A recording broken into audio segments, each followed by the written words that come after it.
Meu amigão, olá minha amigona do laccursos.com.br, eu sou Rodrigo Belmonte e a gente vai dar checkmate na 8.112. Essa é a última aula do 8.112, a gente vai falar só sobre as disposições gerais e finais da Lei 8.112. Na aula passada a gente verificou a Seguridade Social, na aula anterior procedimento disciplinar, anterior regime e assim vai, né?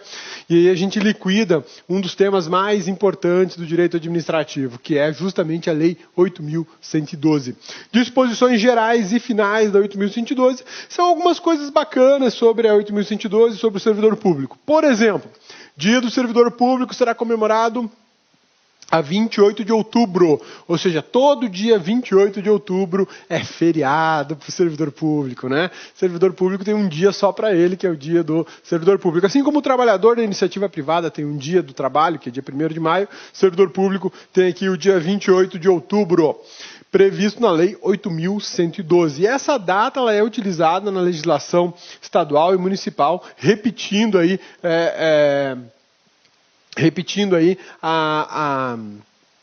o feriado, tá bom? Poderão ser instituídos incentivos funcionais, além daqueles já previstos nos respectivos planos de carreira.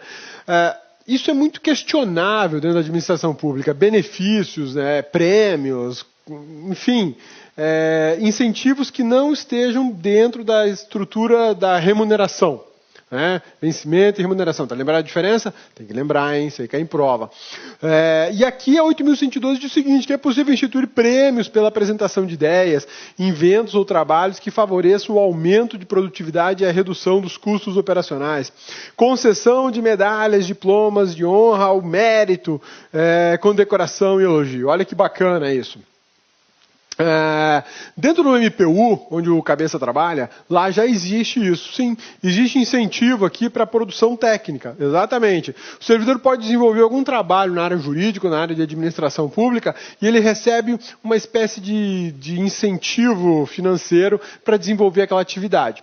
Nem todos os cargos têm, porque a igualdade não imperou ali, né? Só para os analistas, os técnicos não recebem esse tipo de incentivo, o que é uma monstruosidade. Mas, enfim, o que importa é que a 8.112 prevê, e é possível, sim, instituir prêmios, por exemplo, pela apresentação de ideias. Isso é muito bacana, né? O servidor pode ir lá apresentar ideia para melhorar o fluxo de trabalho, para melhorar o gasto da administração, enfim.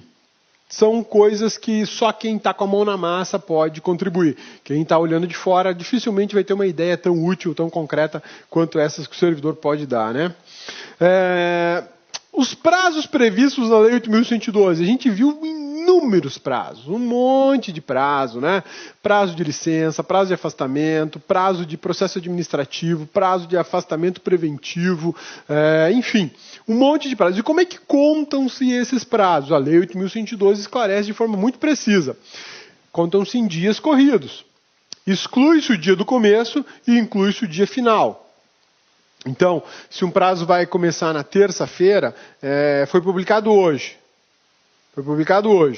E segunda-feira, foi publicado hoje, segunda-feira. Começa na segunda? Não, eu excluo a segunda-feira e começo a contar na terça, no primeiro dia útil. O seguinte, mas e se terça-feira for feriado? Não tem problema, vou começar na quarta, tem que ser um dia útil, né? Ou então uma publicação que sai na sexta-feira. Começa na sexta? Não, vai começar a contar no primeiro dia útil, segunda-feira. Segunda é feriado, terça. Se terça for feriado, quarta, tá?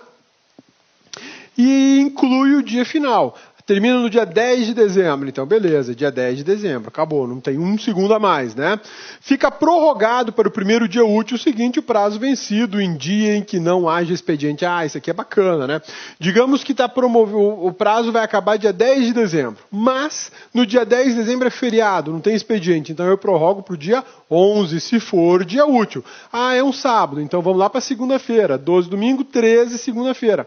Então, no primeiro dia útil, após o final do prazo, é que vai valer o final do prazo. E a contagem de prazo é muito interessante, porque no direito penal ela funciona de uma maneira, no direito processual de outra, e há o risco de confusão. Então aqui a gente exclui o dia de começo e inclui o dia final. Tá bom? Beleza? Por motivo de crença religiosa ou convicção filosófica ou política, o servidor não poderá ser privado de quaisquer dos seus direitos, sofrer discriminação em sua vida funcional, nem eximir-se do cumprimento de seus deveres.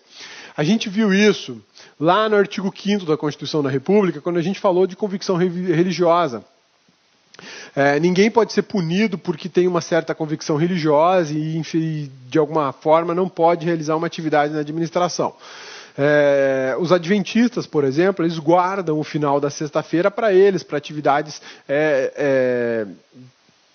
espirituais, digamos assim, né, religiosas, enfim, atividades que não digam respeito à sociedade civil, a ganhar dinheiro, enfim, retiram isso para um recolhimento espiritual de devoção.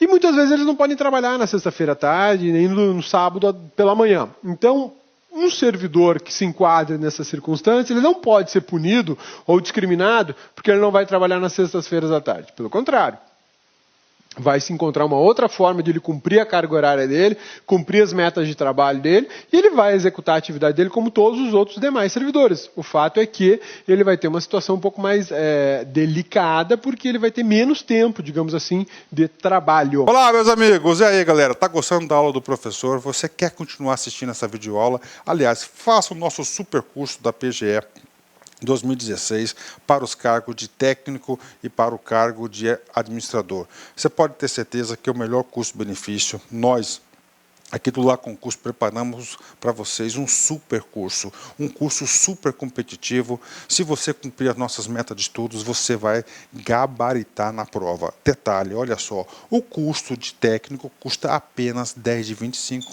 e o de administrador 10 de R$30, o melhor custo-benefício. Pode se matricular que você não vai se arrepender. E aí, galera, esse aqui é o material dessa videoaula aí que você acabou de assistir, essa pequena aula aí demonstrativa. Nós temos muito mais aulas aí do curso, então vai lá no nosso site, laconcurso.com.br, clique lá em documentos e faça o download da aula, ok? Espero vocês, forte abraço, tchau, tchau!